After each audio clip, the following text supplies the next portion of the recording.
Hello everyone, welcome to my channel. আজকে আমরা কথা বলবো HTML টেক্সট ফরম্যাটিং কি এবং কেন ইউজ করা হয়। তো চলুন শুরু করা যাক।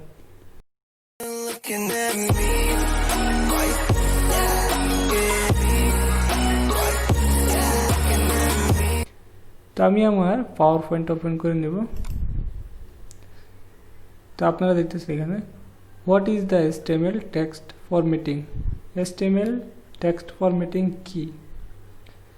HTML contains several elements for defining a text with a special meaning. এটা মূলত আমরা কিছু টেক্সটের ভিতরে আমরা কিছু টেক্সট আছে যেগুলো আমরা স্পেশাল ভাবে দেখাই যাতে ইউজার খুব সহজে এগুলো দেখতে পারে। আমি এক্সাম্পল হিসেবে আপনাদেরকে দেখাবো।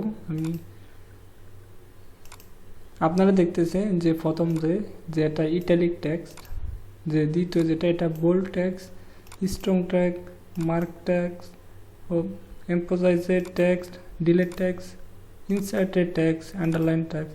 তো মূলত এগুলা কিছু স্পেশাল মিনিং যেগুলো আমরা লেখার ভিতরে দেখাই যাতে ইউজার খুব সহজে ওই জিনিসগুলো দেখতে পারে।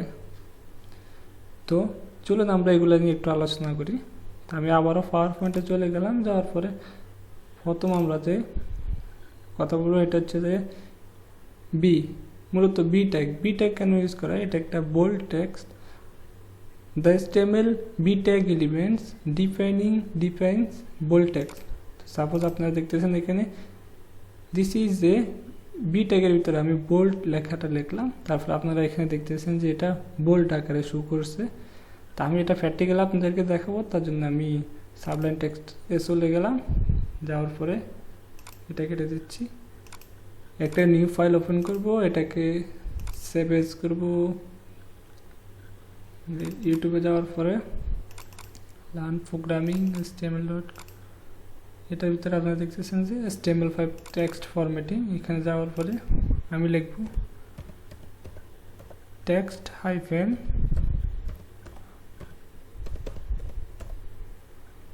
formatting .html আমাদেরকে ইউজ করতে হবে, এটা কম্পালসারি। আমার যে আগের ভিডিও আছে ভিডিওটা দেখে নেবেন, ওখানে আমি ফাইল এক্সটেনশন নিয়ে কথা বলছিলাম। HTML ফাইল এক্সটেনশন কি এবং কিভাবে ইউজ করবেন। সেভ করার পরে আমি এখন HTML ট্যাগ ওপেন করব। লেখার পরে আমি এখানে লিখব, টাইটেলটা দিয়ে দেব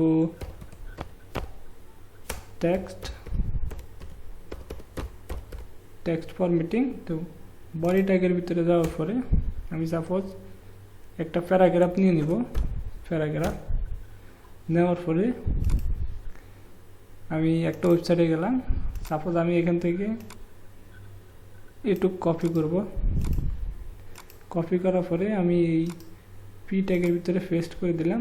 আমি দেখতে চাই যে হুইল লেখাটা আছে, যে লেখাটা আছে এটাকে আমি বোল্ড হিসাবে দেখাবো। তো আমি লেস দেন ব্র্যাকেট দিয়ে দিলাম, বি দিলাম এবং গ্রেটার দেন ব্র্যাকেট দিয়ে দিলাম। তারপর আমি এটাকে আবার ক্লোজ করে নিব। তো আপনারা দেখতেছেন ক্লোজ করার পরে আমি এটাকে ফাইলে ক্লিক করে সেভ করে নেব। আপনারা Ctrl+S প্রেস করে সেভ করতে পারবেন। আমি ইউটিউবে যাওয়ার পরে আপনারা দেখতেছেন যে টেক্সট ফরম্যাটিং নামে আমি যে একটা HTML ফাইল সেভ করছিলাম, এই সেই ফাইল। আমি এখানে সাপোজ রাইট ক্লিক করব, ওপেন উইথ গুগল ক্রমে আমি একটু জুম করে নেব। আপনারা দেখতেছেন এভরিওয়ানস ইন এ ওয়েল, যে হোয়াইল যে আমরা যে লেখাটা লিখলাম এটা বোল্ড আকারে শো করছে। তা আমরা কিছু লেখা, এটা হচ্ছে একটা স্পেশাল মিনিং যেটা আমরা হয়তো কিছু প্যারাগ্রাফ ট্যাগের ভিতরে লিখি অথবা হেডিং ট্যাগের ভিতরে আমরা ইউজ করি যাতে ইউজার সহজে বুঝতে পারে যে এটা দ্বারা কিছু স্পেশাল কিছু বোঝানো হয়েছে। তো এটা একটা বোল্ড ট্যাগ দিয়ে আমরা এটা একটু বোল্ড করছি এই টেক্সটটাকে। তো দ্বিতীয় যে italic tag, the HTML I tag element defines a part of text in a alternate voice or mood. The content inside the typically display in italic. আপনারা দেখতেছেন যে এটা কন্টেন্টটা যে typically displayed in the italic, এটা italic আকারে show করে যে ব্রাউজারে। তো এইখানে দেখতেছেন দিস ইজ এ ইটালিক, আমরা যে ইটালিক লেখাটা আই ট্যাগের ভিতরে ইউজ করছি যার কারণে এটা ইটালিক ভাবে আসছে। তা আমরা আবার সাবলাইন টেক্সটে যাওয়ার পরে আমি সেম লেখাটা কপি করে নিচ্ছি,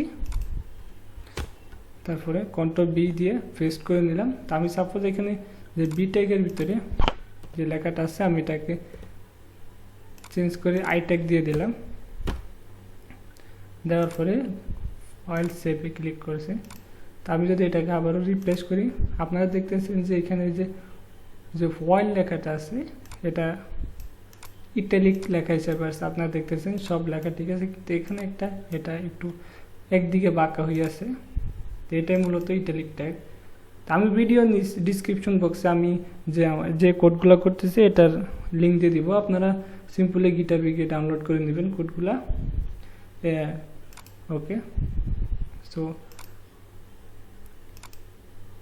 তো তারপরে মার্ক ট্যাগস, মূলত the HTML mark tag element defines text that should be marked or the highlighted.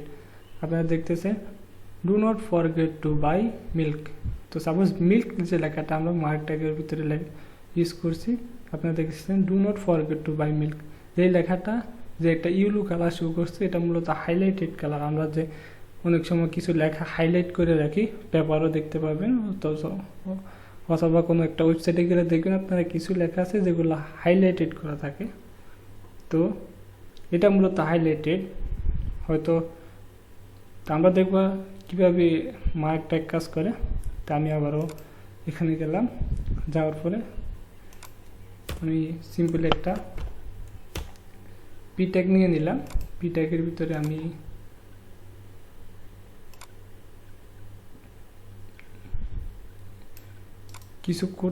কিছু লেখা কপি করে দিলাম, এটার ভিতরে পেস্ট করে দিলাম।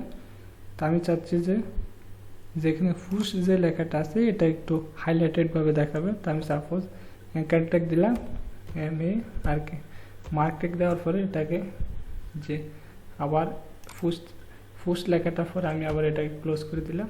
আপনারা দেখতেছেন যে মার্ক ট্যাগের ভিতরে আমি ফুস লেখাটা লিখলাম। আমি যদি এটাকে সেভ করি তাহলে আপনারা দেখবেন যে এটা হাইলাইটেড হয়ে গেছে। আবারও গেলাম, যে এখানে গেলাম, যার পর আমি সিম্পলি এটাকে রিপ্লেস করব। আপনারা দেখতেছেন যে এখানে ফুস যে ট্যাগটা এটা হাইলাইটেড হয়ে আছে। আমি যদি আবারও রিপ্লেস করি আপনারা দেখবেন এটা কোথাও যাবে না, এটা মূলত হাইলাইটেড হয়ে থাকবে। তো মূলত এভাবে HTML মার্ক ট্যাগ কাজ করে কোনো লেখাকে হাইলাইট করার জন্য। তো তারপরে small tag, the HTML small tag element defines smaller text. Suppose some লেখার পরে আমরা যে স্মল, তারপরে এখানে স্মলার টেক্সট, মূলত স্মলার লেখাটা আমি যে স্মল ট্যাগের ভিতরে লিখছি। তো আপনারা এখানে দেখতেছেন যে এটা একটা প্যারাগ্রাফ ট্যাগের ভিতরে, তখন আমি এটা যে স্মলের লেখাটা যে স্মলের ভিতরে লিখছি এটা একটু ছোট হয়ে আছে। আপনারা যদি ভালো করে লক্ষ্য করেন তাহলে দেখবেন কোনো প্যারাগ্রাফ ট্যাগের ভিতরে কোনো লেখাকে যদি আমরা আরেকটু ছোট করে দেখাতে চাই তখন আমরা মূলত শর্টকাটে আমরা স্মল ট্যাগ এলিমেন্টটা ব্যবহার করি। তো আমি প্র্যাকটিক্যাল দেখাবো। সাবলাইন টেক্সটে যাওয়ার পরে আমি যদি সাপোজ এই লাইনটা আবারও কপি করে নিলাম, কপি করার পরে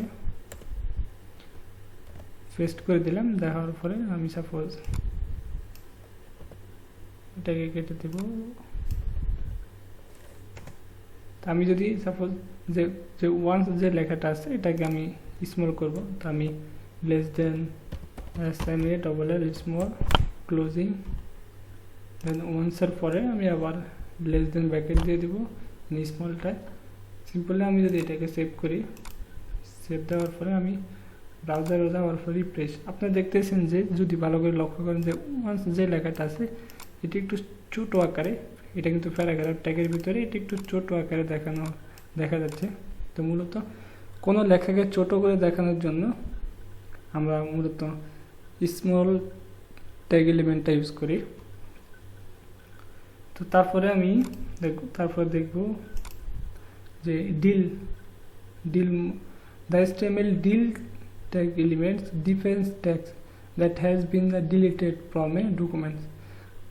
সাপোজ আমি যদি কোনো লেখাকে ডিলিটেড হিসাবে বোঝাই, সাপোজ আমরা যদি কোনো টেক্সটকে বোঝাই যে এটা আগে ছিল এখন আর নেই, এই জন্য এটাকে হয়তো ইউজার দেখার জন্য আমরা হয়তো এটাকে কেটে দিচ্ছি যে এটা এখন আর ইউজ হয় না, কিন্তু লেখাটা কিন্তু ঠিকই আমাদের যে পেজে থাকবে, কিন্তু এটা ডিলিটেড হিসাবে থাকবে। তার জন্য আমরা যে ডিলিট ট্যাগটা ইউজ করি। এখানে দেখতেছেন my favourite colour is blue মূলত আগে ছিল এখন রেড হয়ে গেছে, তো আমি মূলত ব্লু যে ট্যাগ লেখাটা আছে এটাকে ডিলিট করে দিচ্ছি, DEL। তো ডিল ট্যাগ এলিমেন্টসের ভিতরে আমি যে ব্লুটা লিখলাম এটা দেখতে, আর রাইট সাইডে আপনারা দেখতেছেন যেখানে ব্ল্যাক একটা দাগ দেওয়া আছে, এটা কাটা হিসাবে বোঝানো হয়েছে। তো ব্লু ট্যাগটা কাটা গেছে, এখন দেখা যাচ্ছে my favourite colour is red. তো কোনো লেখাকে ডিলিট করার জন্য আমরা মূলত DEL ট্যাগ ইউজ করি। তো প্র্যাকটিক্যালি আমরা দেখব সাবলাইম টেক্সটে যাওয়ার পরে আমি সাপোজ একটা প্যারাগ্রাফ নিলাম, তারপর লিখলাম দিস ইজ এ, তো আমি আবার ব্র্যাকেট দিলাম DEL ডিল ট্যাগের ভিতরে আমি DELETT। আমি জানি না যে স্পেলিংটা ভুল আছে কি না ঠিক আছে, আপনারা দেখে নেবেন। তো ডিলিটেড টেক্সট দিয়ে দেবে এখানে TXT text, this is a deleted text. Simply আমি এটাকে সেভ দিব। সেভ দেওয়ার পরে ব্রাউজারে যাওয়ার পরে রিফ্রেশ করার পরে আপনারা দেখতেছেন যে আমি এখানে তারপর একটা স্পেস দিয়ে নেব, আবারও সেভ দিয়ে দিলাম। আপনারা দেখতেছেন যে এখানে this is a deleted text. তো এই ডিলিটেড যে লেখাটা আছে আমি মূলত DL ট্যাগের ভিতরে ইউজ করছি, ডিলিটেড যে ট্যাগটা আছে এটার ভিতরে ইউজ করছি, যার কারণে এটা ডিলিট হয়ে গেছে। মূলত আছে ব্রাউজারে দেখাচ্ছে ঠিক আছে, কিন্তু এটা ডিলিটেড হিসাবে দেখাচ্ছে, তো আপনারা দেখতেছেন। ওকে, তো এটা মূলত ডিলিটেড ট্যাগ এলিমেন্টস। তো তারপরে আমরা কথা বলবো the HTML subtag element defines subscript text। আপনারা দেখতেছেন দিস ইজ, তারপরে সাবট্যাগের ভিতরে সাবট্যাগ এলিমেন্টসের ভিতরে আমি সাবস্ক্রিপ্ট লেখাটা লিখলাম। তো আপনারা দেখতেছেন সাবস্ক্রিপ্ট যে লেখাটা এটা একটু যে ফি ট্যাগ যে প্যারাগ্রাফ ট্যাগের থেকে এটা একটু নিচে চলে আসছে। সাপোজ আমরা যে ম্যাথ অঙ্কের সময় আমরা কিছু অঙ্ক দেখি উপরে নিচে লেখে, সেম এটাই যে একটু নিচে হয়ে গেছে, তো এটাই মূলত সাবস্ক্রিপ্ট ট্যাগ। তো আমরা প্র্যাকটিক্যালি দেখব।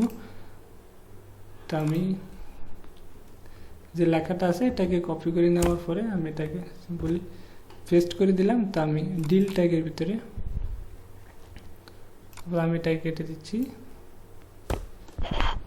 কাটার পর আমি এখানে সাব ট্যাগ লেখার পরে আমি এখানে সাবস্ক্রিপ্ট লিখলাম। লেখার পর আমি সিম্পলি এটাকে সেভ করব। সেভ করার পর আমি যদি ব্রাউজার রিফ্রেশ করি আপনারা দেখতেছেন যে টেক্সটটা ঠিকই আছে, কিন্তু এখানে যে আমি যে এখানে যে সাবট্যাগটা যে সাবস্ক্রিপ্ট যে লেখাটা আছে এটা সাবট্যাগের ভিতরে লিখছি, যার কারণে এটাকে একটু নিচে নিয়ে আসছি। তো মূলত কোনো লেখাকে একটু নিচে নামানোর জন্য মূলত আমরা সাবট্যাগ এলিমেন্টটা ইউজ করে থাকি। তো তারপরে দেখব আমরা যে সুপারস্ক্রিপ্ট যে SUP। তো the HTML subtag elements defines superscript text। এটা একটা superscript text, this is superscript. যে আমি যে সুবট্যাগ এলিমেন্টসের ভিতরে আমি যে সুপারস্ক্রিপ্ট লেখাটা লিখলাম আপনারা দেখতেছেন দিস ইজ এ সুপারস্ক্রিপ্ট। তো এটা মূলত সাবট্যাগের মতোই, কিন্তু সাবট্যাগ যে এলিমেন্টটা আছে এটা নিচে দেখানো হয়, কিন্তু সুপারস্ক্রিপ্ট যে লেখাটা আছে এটা উপরে দেখানো হয়। তা আমরা প্র্যাকটিক্যালি দেখব। তো তো আমি সাপোজ এটাকে আবারও কপি করে নিলাম, এন্টার প্রেস করার পরে বি প্রেস করব, কন্ট্রোল বি, এটা সিম্পলি পেস্ট হয়ে যাবে। তারপর আমি সাপের জায়গায় সাপোজ স্যুপ লেখাটা লিখলাম, স্যুপ, আবার এখান থেকে লেখা চেঞ্জ করে দিয়ে স্যুপ লেখার পরে ভিতরে যে কন্টেন্টটা আছে আমি সাপোজ লিখব সুপারস্ক্রিপ্ট টেক্সট। তো সিম্পলি কন্ট্রোল এস প্রেস করবেন, সেভ হয়ে যাবে। ব্রাউজারে যাওয়ার পরে এটাকে রিফ্রেশ করবেন, রিফ্রেশ করার পরে যে নিচে দেখতে পাচ্ছেন এখানে this is a superscript text. তো দেখেন সুপারস্ক্রিপ্ট যে লেখাটা আছে এটা উপরে চলে আসছে। তো মূলত আমরা যে সুপ ট্যাগ এলিমেন্ট যেটা আছে এটা মূলত ইউজ করি যে কোনো কিছুকে, কোনো লেখাকে একটু উপরে, লাইন থেকে একটু উপরে নিয়ে আসার জন্য। যে উপরে দেখতেছেন যে এটা সাবস্ক্রিপ্ট, যে সাবট্যাগটা আমরা সাবট্যাগ এলিমেন্টটা ইউজ করি মূলত কোনো লেখাকে একটু নিচে নিয়ে আসার জন্য। আপনারা বুঝতেছেন? তো ভিডিওটা এই পর্যন্ত। যদি ভিডিওটা ভালো লাগে আমার ভিডিওতে একটা লাইক দিয়ে দিবেন, কমেন্ট করবেন। যা আপনারা যে বিষয়গুলো বোঝেন না এগুলো আমাকে, যে আমার যে ফেসবুক পেজ আছে পেজে গিয়ে পোস্ট করবেন অথবা আমাকে সিম্পলি মেসেজ করবেন, আমি অ্যান্সার দিয়ে দেবো। আর ভিডিও নিচে কমেন্ট করে দেবেন, আমি অ্যান্সার দিয়ে দেবো। তো ভিডিওটা এই পর্যন্ত, সবাই ভালো থাকবেন।